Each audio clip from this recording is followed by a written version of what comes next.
RBI governor Sanjay Malhotra and ఆర్థిక నిర్మలా సీతారామన్ ఓ చిన్నపాటి బాంబులు అనేది పేల్చారు. సంజయ్ మల్హోత్రా ఏమన్నాడంటే unified payments interface UPI transactions ఉన్నాయి కదా, దానికి ఇన్నాళ్ళు కేంద్ర ప్రభుత్వం బేర్ చేసింది.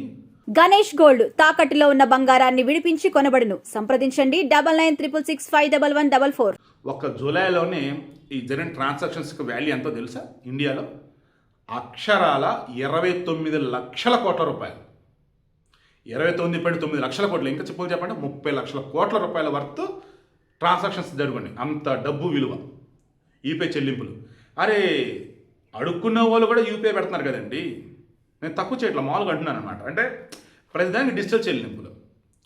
మరి కేంద్రం భరిస్తుండటం అన్నప్పుడు కరెక్ట్ కాదు కదా. సో ఏమన్నారంటే కొంత టర్న్ ఓవర్ అనేది లెక్క పెట్టుకుందాం. ఫర్ ఎగ్జాంపుల్ ఇయర్లీ 15 కోట్ల టర్న్ ఓవర్ ఉంది ఆ బిజినెస్ చేసే వాళ్ళకి మర్చెంట్ డిస్కౌంట్ రేట్ అని ఒకటి ఇద్దాం. దాని ప్రకారం ఏంటి, 2000 పైబడిన ట్రాన్సాక్షన్కి అయినట్టయితే ఆ చెల్లింపు ఎవరైనా చేస్తే, మీరు ఒక కంపెనీ, నేను మీ కంపెనీతో వస్తువు కొన్నా, యూపీఐ ట్రాన్సాక్షన్ చేశాను, ఓకే, అప్పుడు జరిగినటువంటి ట్రాన్సాక్షన్ వాల్యూ వచ్చేసి 2000 పైన అనుకుందాం. 5000 వేసుకో, సరే 10,000 నేను యూపీఐ ట్రాన్స్ఫర్ చేశాను.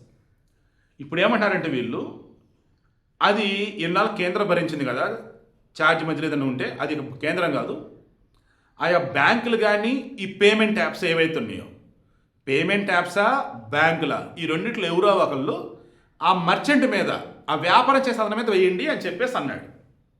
అది ఎట్ టు ఫైనలైజ్, ఓకేనా. ఈరోజు Nirmala Sitharaman taxes and other loss amendment act అని ఒకటి పెట్టున్నారు. అంటే పన్నులు అండ్ ఇతర చెల్లింపుల సవరణ చట్టం అన్నట్టు అనుకోండి. అందులో బిల్లులు ఏం పెట్టుకున్నారంటే, ఇక మీదట యూపీఐ దానికి సంబంధించి కానీ మర్చెంట్ డిస్కౌంట్ రేట్కి సంబంధించి కావచ్చు కొన్ని మార్పులు చేర్పులు ఉంటాయన్నట్టు చెప్పుకొచ్చారు. ఇంకా ఫైనల్ అవ్వాలి.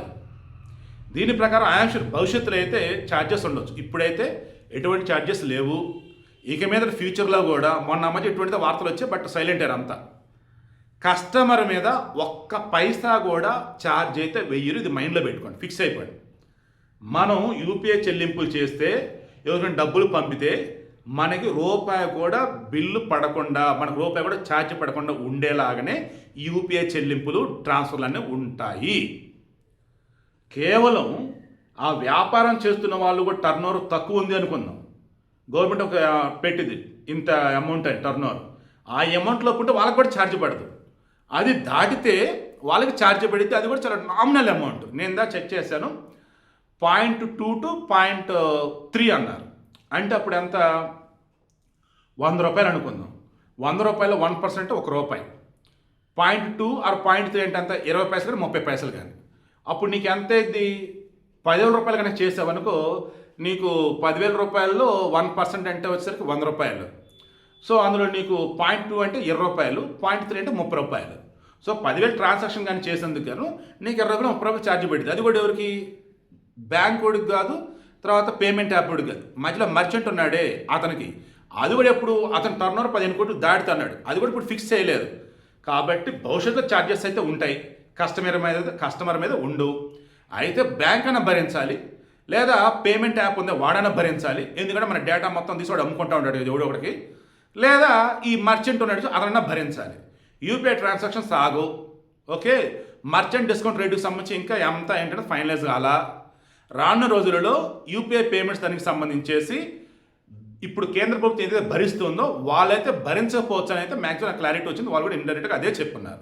ఇది విషయం. మనం వినియోగదారులు పేమెంట్ చెల్లింపులు చేసేటప్పుడు మన మీద ఛార్జ్ అయితే పడదు.